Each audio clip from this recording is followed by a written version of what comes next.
سورہ عصر کی آیت نمبر 3 میں وتواصوا بالصبر کے اوپر بات ہو رہی ہے۔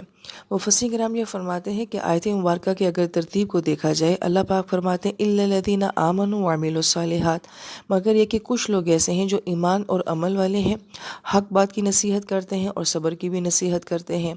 تو یہاں پہ یہ نکتہ پایا جاتا ہے کہ سب ایسے نہیں ہوں گے، اکثریت ایسی نہیں ہوتی ہے، کم لوگ ایسے ہوتے ہیں جو ایمان اور عمل والے بھی ہوتے ہیں، اور پھر ان کی زندگیوں میں تواصو بالحق اور تواصو بالصبر بھی ہوتا ہے۔ پھر اس میں بھی مفسرین کرام جو ہے وہ یہ ترتیب بیان کر رہے ہیں کہ ایمان اور عمل کو اللہ پاک نے اکٹھا بیان کیا ہے، کہ عموماً ایسا ہوتا ہے کہ ایمان والے بھی معاشرے میں ہوتے ہیں، عمل والے بھی معاشرے میں ہوتے ہیں، عبادات ہمیں معاشرے میں پھر بھی نظر آ جاتی ہیں، نماز پڑھنے والے، تلاوتیں کرنے والے، زکوٰۃ نکالنے والے، رمضان کے روزے رکھنے والے، حج کرنے والے، یہ ہمیں معاشرے میں نظر آ رہے ہیں۔ مگر وتواصوا بالحق اور وتواصوا بالصبر کو جو ہے تواصو کے ساتھ علیحدہ علیحدہ جو بیان کیا گیا ہے، اس میں یہ اشارہ ملتا ہے کہ یہ دو اعمال آپ کو ایمان اور عمل کی بنسبت بھی کم نظر آئیں گے۔ لہٰذا عبادات کرنے والے لوگ ہیں، مگر ایک دوسرے کو حق بات کی تلقین کرنے والے اور صبر کی تلقین کرنے والے لوگ نہیں ہیں۔ کیا یہ آیت مبارکہ جو ہے ہمارے معاشرے کا عکس نہیں بیان کر رہی ہے؟ ہم میں سے ہر انسان کو اپنی ذاتی عبادات کی فکر ہے، ہم تجوید سیکھ لیں گے، ترجمہ بھی سیکھ لیں گے، مسنون دعائیں بھی سیکھ لیں گے، اور فضائل سننے کا ہمیں بہت شوق ہوتا ہے، لہٰذا ہم فضائل بھی سن لیں گے، تسبیحات کے اجر بھی ہم لوگ دیکھ لیں گے، سورۃ مبارکہ سے کیا فضیلت ملتی ہے یہ بھی ہم دیکھ لیں گے۔ لیکن جب معاملہ آئے گا کہ آپ نے اس قرآن کی حق بات کو سامنے تک پہنچانا ہے، غلط کو غلط کہنا ہے، صحیح کو صحیح کہنا ہے، اور دوسرے لوگوں کو جو ہے صبر کے ذریعے معاشرے میں کھڑا کرنا ہے، تو کتنے لوگ ہوتے ہیں جو اس بات کے اوپر آمادہ ہوتے ہیں؟ اس لیے یہ آیت مبارکہ یہ کہہ رہی ہے کہ ایمان اور عمل کے ساتھ اگر تواصی نہیں ہے، حق اور صبر کی تواصی نہیں ہوگی، تو امت نہیں بنے گی، معاشرہ کبھی کھڑا نہیں ہوگا۔ اور اس سے بھی زیادہ غور طلب بات یہ ہے کہ محض ایمان اور عمل سے بھی انسان خسارے سے باہر نہیں نکلے گا، جب تک کہ اس کے ساتھ تواصی بالحق اور تواصی بالصبر نہیں ہوگا۔ پھر ایک اور پیاری بات مفسرین کرام فرماتے ہیں کہ تواصی کا لفظ باب تفاعل سے ہے، جس میں دو لوگوں کا باہمی تعاون کا ہونا ضروری ہوتا ہے۔ تو گویا کہ یہ آیت مبارکہ یہ کہہ رہی ہے کہ ہم سب ایک دوسرے کی ضرورت ہیں، ہم سب ایک دوسرے کے لیے لازم الملزوم ہیں۔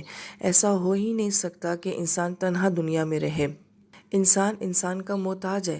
ہم سب کو ایک دوسرے کی ہر طرح سے مالی، جذباتی، اخلاقی ہر طرح سے ضرورت ہوتی ہے، اور اسی تواصل کے ذریعے ہی ایک اسلامی معاشرہ بنتا ہے۔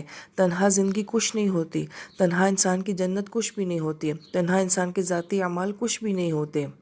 اگر ایسا ہوتا تو نبی علیہ السلام سے زیادہ خوبصورت نماز و تلاوت کون پڑھ سکتا تھا؟ لیکن کیا یہ کافی تھا؟ پھر آپ نے یہ ساری تکالیف کیوں سہی؟ دوسروں تک بات کیوں پہنچائے گی؟ پھر نبی علیہ السلام تو عرب سے باہر ہی نہیں گئے، مکہ اور مدینہ شریف سے تو آپ باہر ہی نہیں گئے۔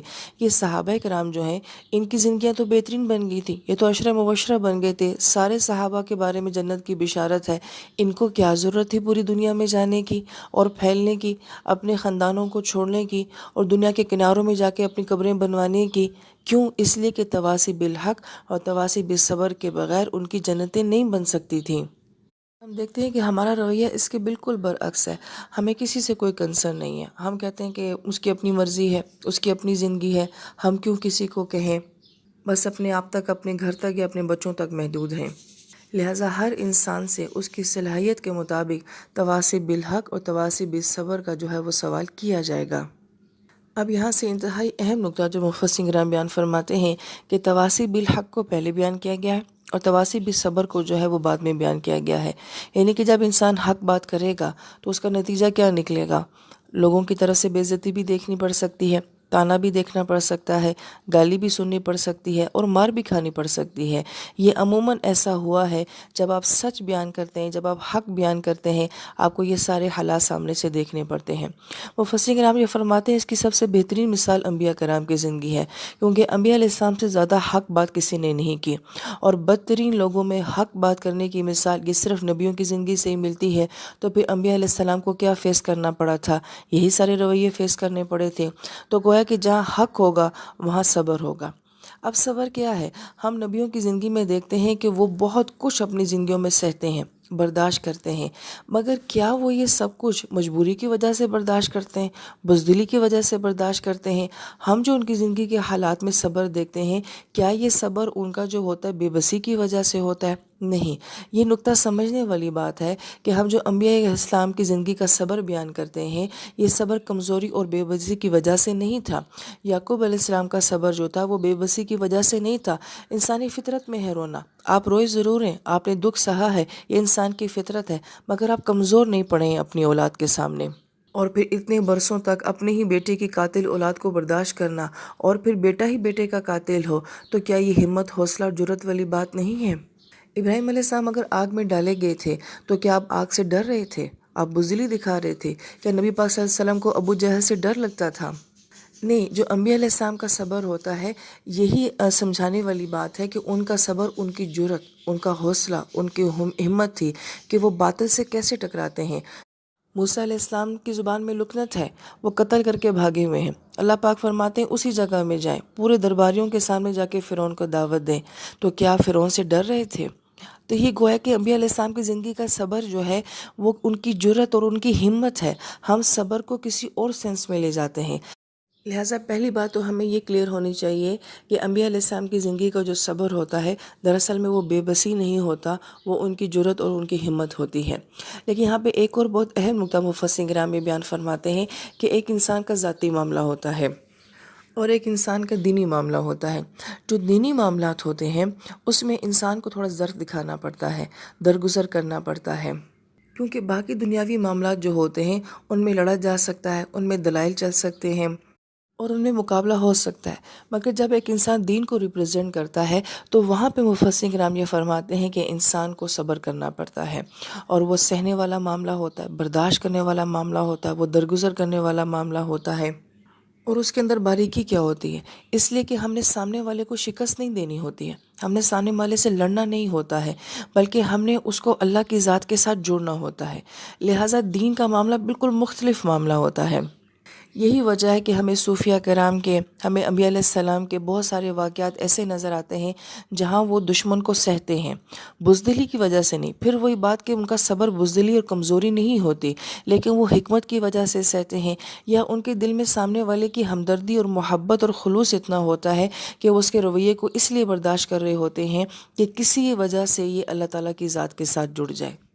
لہٰذا آپ ان دو باتوں کو لنک کریں کہ اللہ پاک کی طرف سے جو معاملہ آتا ہے، جو آفاقی معاملات ہوتے ہیں، اس میں انسان بے بس ہوتا ہے، وہاں انسان کو صبر کرنا ہوتا ہے۔ اسی طریقے سے دین کے معاملے میں جہاں انسان کو اللہ کی ذات کے ساتھ جوڑنا ہوتا ہے، وہاں انسان اب بے بس ہوتا نہیں ہے، مگر بے بسی دکھاتا ہے، برداشت کرتا ہے، سہتا ہے، کیونکہ اس کے پیچھے سوچ بہت مختلف ہوتی ہے۔ لیکن اگر آپ اس کو لے کے آ جائیں ہمارے اپنی ذاتی زندگی میں، جہاں بیٹیوں کو سسرالوں کے ظلم سہنے پڑتے ہیں، شوہروں کے ظلم سہنے پڑتے ہیں، یا عدالتوں کے اندر جو ظلم سہنے پڑتے ہیں، یا جاگیردارانہ نظام کے اندر جو ظلم سہنے پڑتے ہیں، وہاں اس قسم کا کوئی صبر کا کنسیپٹ جو ہے وہ قرآن نہیں دیتا۔ وہاں کہتا ہے حق کے لیے کھڑے ہو جاؤ اور جرأت کے ساتھ حالات کا مقابلہ کرو۔ پھر مفسر کرام یہ فرماتے ہیں کہ تواسی بھی صبر میں، جو صبر کی نصیحت کرنی ہے اس میں بھی انسان کو صبر کی ضرورت پڑتی ہے۔ گویا کہ صبر کو بیان کرنے کے لیے بھی صبر کی ضرورت ہے، اور یہ عموماً کن معاملات میں ہوتا ہے؟ وہیں جہاں آپ دین کی تبلیغ کر رہے ہوتے ہیں، آپ صلی اللہ علیہ وآلہ وسلم جو ہے ان کو نصیحت کرتے ہیں تو وہ لوگ اپنے کانوں کے اندر انگلیاں ٹھونس لیتے ہیں، کبھی وہ رومالوں سے اپنے سر کو جو ہے وہ کور کر لیتے ہیں کہ ہمیں نبی کی آواز ہی نہ آئے۔ تو گویا کہ یہ معاملہ کتنے صبر والا ہے کہ آپ کسی کو اس کی ذات کی بھلائی سنانا چاہتے ہیں اور اس کا یہ رویہ دیکھتے ہیں، تو وہاں پہ کس لیول کا جو ہے انسان کو صبر چاہیے ہوتا ہے۔ اس لیے مفسرین کرام جو فرماتے ہیں کہ تواسی بھی صبر کے اندر بھی انسان کو بہت حکمت چاہیے ہوتی ہے، بہت جرأت چاہیے ہوتی ہے، آسان کام نہیں ہوتا۔ اپنی سگی اولاد کو بھی اگر حق بات سمجھانی ہو، حق بات کہنی ہو اور صبر کی تلقین کرنی ہو، تو تب بھی انسان کو بہت صبر اور ہمت چاہیے ہوتی ہے، کیونکہ اولاد ہماری بات سننے کے لیے تیار نہیں ہوتی ہے۔ اس کے لیے لقمان علیہ السلام کی مثال ہمارے سامنے ہے کہ وہ بہترین موقع پہ اپنی اولاد کو جو ہے وہ نصیحت کرتے ہیں، اور بہترین الفاظ کے ساتھ جو ہے وہ نصیحت کرتے ہیں۔ جب باپ مر رہا ہوتا ہے تو سخت سے سخت اولاد کا دل بھی نرم ہو جاتا ہے، اور اس وقت میں ایک باپ جو ہے اپنے بیٹے کو یا بنیا کہہ کے کہ اے میرے بچے، اے میرے بیٹے، اور پھر جو ہے وہ ان کو نصیحت کر رہے ہیں۔ مفسرین کرام اس ضمن میں یہ نکتہ بیان فرماتے ہیں کہ عقل مند انسان وہ ہوتا ہے جو کسی کو نصیحت کرنے کے لیے بہترین موقع دیکھتا ہے، بہترین حالات دیکھتا ہے، اور سامنے والے کی نفسیات کو دیکھ کے پھر کسی کو نصیحت اور وصیت کرتا ہے۔ لہٰذا تواصی بالحق تواصی بالصبر کا معاملہ جو ہے یہ بڑی حکمت کے ساتھ، دانشمندی کے ساتھ اور وقار کے ساتھ کرنے والا معاملہ ہے۔ مقابلہ کرنے سے قطعاً یہ مراد نہیں ہے کہ انسان بدتمیز ہو جائے، بے لحاظ ہو جائے اور لڑائی جھگڑا کرے، نہیں، آپ تو قرآن کا حکم پورا کر رہے ہیں، حق کو بیان کر کے، صبر کو بیان کر کے، تو یہ کیسے ہو سکتا ہے کہ یہ معاملے بدتمیزیوں اور جھگڑوں کے اوپر ہوں؟ نہیں، یہی معاملہ کرنا ہے، مگر کرنا بڑے وقار کے ساتھ ہے۔ ہم یہ دیکھتے ہیں ہم اپنی زندگیوں میں ہوتے ٹھیک ہیں، ہماری رائے ٹھیک ہوتی ہے یا ہم حق کے اوپر ہوتے ہیں، لیکن ہم اس کا انداز بہت برا بنا دیتے ہیں، اس کو پریٹینڈ اتنے برے انداز میں کرتے ہیں کہ ہم صحیح ہو کے بھی غلط ہو جاتے ہیں۔ لہٰذا صحیح چیز کو صحیح انداز میں بیان کرنا تواصی بالحق تواصی بالصبر ہے۔ پھر اس ضمن میں مفسرین کرام ایک اور بہت ہی پیاری بات فرماتے ہیں کہ تواصو کے لفظ کو 2 مرتبہ لایا گیا، ایک مرتبہ بھی کہا جا سکتا تواصو بالحق و صبر بھی کہا جا سکتا تھا، مگر فرمایا کہ 2 مرتبہ لانے کے اندر یہ حکمت ہے کہ جب آپ حق بات کریں گے تو باب تفاعل سے تواصی کا لفظ آیا ہے، تو ایک فریق اس طرف ہوگا اور ایک فریق اس طرف ہوگا، ایک بندہ حق بات کہہ رہا ہوگا اور دوسرے والے کو سننا پڑے گا، تو گویا کہ 2 پارٹیز ہیں، 2 جماعتیں ہیں۔ اب یہاں پر 2 گروپس بن گئے ہیں۔ یہی معاملہ تواصی بالصبر کے اندر بھی ہے کہ ایک بندہ جو ہے وہ سامنے والے کے ہمت اور جرأت دے رہا ہے اور سامنے والا جو ہے وہ اس جرأت اور ہمت کو لے رہا ہے، یہاں پہ بھی 2 گروپس بن جاتے ہیں۔ تو مفسرین کرام یہ فرماتے ہیں جب حق بات آپ کہتے ہیں تو اس کا نتیجہ کیا ہوتا ہے؟ آپ کو سامنے والے کی مخالفت سہنی پڑتی ہے، آپ کا سوشل سرکل جو ہے وہ ٹوٹتا ہے، رشتے ٹوٹتے ہیں، دوستیاں ٹوٹتی ہیں، بہت قریبی تعلقات بھی بعض اوقات دور ہو جاتے ہیں، تو انسان کو کیا سہنا پڑتا ہے؟ تنہائی سہنی پڑتی ہے، جدائی سہنی پڑتی ہے، اپنوں کی مخالفت سہنی پڑتی ہے، تو عین ممکن ہے کہ انسان اکیلا رہ جائے۔ ہم اپنے پوائنٹ آف ویو میں، ہم اپنے نظریات میں ہو سکتا ہے کہ حق بات کہہ کے اکیلے رہ جائیں، مگر مفسرین کرام فرماتے ہیں کہ حق بات بیان کرتے ہوئے اور صبر کی تلقین کرتے ہوئے جہاں آپ ایک طرف سے ایک کمیونٹی سے کٹ رہے ہوں گے، وہیں پہ آپ دوسری کمیونٹی کے ساتھ جڑ بھی رہے ہوں گے۔ آپ کے آس پاس آپ کے معاشرے میں ایک طبقہ ایسا بھی ہوگا جو حق بات کہنے والا ہے، سچ بولنے والا ہے، وہ طبقہ آپ کے اچھے دوست کا بھی ہو سکتا ہے، خاندان کے اچھے افراد کا بھی ہو سکتا ہے، وہ قرآن کی مجالس کے ہم نشین بھی ہو سکتے ہیں، آپ کے ساتھ مسجد میں نماز پڑھنے والا بھی ہو سکتا ہے۔ تو جب آپ ایک کمیونٹی سے ٹوٹ رہے ہوتے ہیں تو آپ کسی دوسرے گروپ کے ساتھ جڑ رہے ہوتے ہیں۔ نبی علیہ السلام کا اپنا خاندان چھوٹ رہا تھا، مگر دوسری طرف سے صحابہ اکرام کی خوبصورت جماعت آپ کے ساتھ بن رہی تھی، جنہوں نے آپ کو آپ کے خاندان سے بھی زیادہ محبت اور پیار دیا تھا۔ لہٰذا بہت اہم بات ہے جو یہاں پہ سمجھائی جا رہی ہے کہ تواصی بالحق تواصی بالصبر میں آپ کی ایک نئی فیملی بنتی ہے، آپ کا ایک نیا خاندان بنتا ہے، آپ کے ایک نئے تعلقات بنتے ہیں۔ اگر آپ کو سورہ مطففین کی تفسیر یاد ہو تو اس میں یہ کہا گیا تھا کہ جب انسان کو اس کا اعمال نامہ دائیں ہاتھ میں ملے گا تو سب سے پہلے وہ اپنا رزلٹ لے کے اپنے خاندان والوں کے پاس جائے گا، لیکن یہاں پہ نقطہ مفسرین کرام نے کیا بیان فرمایا تھا کہ نوح علیہ السلام کا اہل کہاں ہے؟ بیوی اور بچہ تو دونوں ڈوب گئے ہیں۔ ابراہیم علیہ السلام کے والد کہاں ہیں؟ لوط علیہ السلام کی بیوی کہاں ہوں گی؟ نبی علیہ السلام کی اکثر فیملی کے ممبر جنہوں نے ایمان نہیں لایا تھا وہ کہاں ہوں گے؟ تو بہت سارے لوگوں کا اہل نہیں ہوگا، ایک بندہ مسلمان ہو جاتا ہے، باقی پوری فیملی کافر رہتی ہے، تو وہ پھر کس اہل کی طرف جائے گا؟ تو وہاں پہ مفسرین کرام نے نقطہ بیان کیا تھا کہ اس کا اہل جو ہے وہ ایمان والے ہوں گے، جو دنیا میں نیکی اور خیر کے کاموں میں اس کے ساتھ ہوتے تھے وہ اس کا اہل بنیں گے۔ اور ایک جواب یہ بھی دیا گیا تھا کہ اللہ پاک نے ہر انسان کے لیے جنت میں اس کا ایک اور اہل تیار کر کے رکھا ہوا ہے جو کہ ایمان والوں کو ہی ملے گا۔ تو گویا تواصی بالحق تواصی بالصبر سے ہماری ایک نئی فیملی بن رہی ہوتی ہے، ایک نیا خاندان بن رہا ہوتا ہے، ایک نیا گروپ جو ہے وہ بن رہا ہوتا ہے۔ اب آپ کا اور ہمارا آپس میں کیا تعلق ہے؟ تواصی بالحق اور تواصی بالصبر کا ہی تعلق ہے، اور یہ تعلقات اگر اخلاص کی بیس کے اوپر ہوں تو یہ حشر تک جاتے ہیں۔ حدیث پاک کا مفہوم ہے کہ اللہ کے عرش کے سائے کے نیچے 2 وہ لوگ بھی ہوں گے جو صرف اللہ کی رضا کی خاطر ایک دوسرے کے ساتھ تعلق رکھتے تھے۔ پھر مفسرین کرام یہ فرماتے ہیں کہ سورہ عصر پورے قرآن کا خلاصہ ہے۔ قرآن میں یا ایمان کی بات ہوتی ہے یا اعمال کی بات ہوتی ہے، دونوں کا تذکرہ عصر میں ہے۔ وتواصوا بالحق کے ذریعے انبیاء علیہ السلام کی زندگی کی ساری سٹرگل، ان کے حق کی دعوت جو ہے وہ بیان کر دی گئی ہے، اور تواصی بالصبر کے ذریعے انبیاء اور ایمان والوں کو جو بھی دین کی خاطر قربانیاں دینی پڑی وہ پورا خلاصہ جو ہے وتواصوا بالصبر کے اندر جو ہے وہ بیان کر دیا گیا ہے۔ تو گویا کہ بظاہر دیکھا جائے تو یہ 3 آیات ہیں، مگر ایک لائن بنتی ہے، تو گویا کہ ایک جملے کے اندر پورے قرآن کا خلاصہ بیان کر دیا گیا ہے۔ مفسرین کرام یہ فرماتے ہیں کہ سورہ عصر کا ایک حصہ ذاتی اعمال کے اوپر ہے اور دوسرا حصہ اجتماعی اعمال کے اوپر ہے، اور جب تک ان دونوں کا کمبینیشن نہیں بنے گا انسان خسارے سے باہر نہیں آ سکے گا۔ لیکن اگر ایک انسان کے اندر اجتماعی اعمال ہیں، مثلا اس کا کوئی ادارہ ہے اور وہ درس و تدریس میں بھی شامل ہے اور کوئی نہ کوئی ایکٹیویٹیز اس کی جو ہے وہ معاشرے کے اندر ہیں جو دوسرے لوگوں کے ساتھ متعلق ہیں، لیکن اس کا اگر اپنا ذاتی ایمان نہیں ہے اور ذاتی اعمال نہیں ہیں تو تب بھی یہ سسٹم نہیں چل سکے گا۔